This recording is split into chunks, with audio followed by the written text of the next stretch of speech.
ফের বিতর্কে রাজস্থান অধিনায়ক রিয়ান পরাগ। রিয়ানের বিরুদ্ধে ই সিগারেট সেবনের অভিযোগ। ড্রেসিং রুমে ই সিগারেট টানতে দেখা যায় রিয়ানকে। পাঞ্জাব কিংস ম্যাচে রিয়ানের ধূমপানের ছবি সামনে আসে। ক্যামেরায় ধরা পড়ে যায় রিয়ানের ধূমপানের লাইভ ছবি। দুই সতীর্থ ধ্রুব জুয়েল ও জয়সওয়ালের সঙ্গে ছিলেন রিয়ান। রাজস্থান পাঞ্জাব ম্যাচের সরাসরি সম্প্রচারের সময় এই ছবি সামনে ভেসে আসে। রিয়ানের ধূমপানের ছবি সামনে আসার পর শুরু হয়েছে বিতর্ক।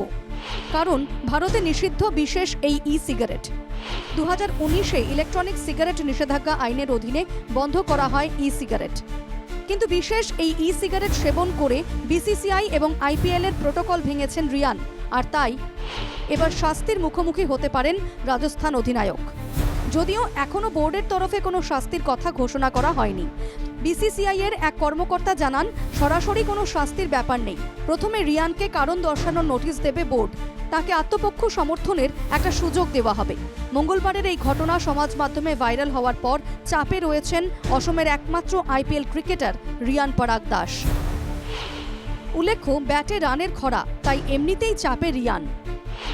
চলতি মরশুমে 9 ম্যাচে সাকুল্যে 117 রান করেছেন রিয়ান। গড় 14.62 এবং সর্বোচ্চ স্কোর 29। পাঞ্জাব ম্যাচে মঙ্গলবার 16 বলে 29 রান করেন রিয়ান। মরশুমে এটাই তার সর্বোচ্চ স্কোর। পাঞ্জাবের 222 রান তাড়া করতে নেমে যদিও রয়্যালস জিতে যায় শেষ পর্যন্ত, কিন্তু এই ম্যাচ জিতলেও অনুশাসন ভঙ্গের এই লড়াইয়ে রিয়ান কতটা জিততে পারেন, লক্ষণীয় হবে সেটা। Bureau report, NKTV Bangla.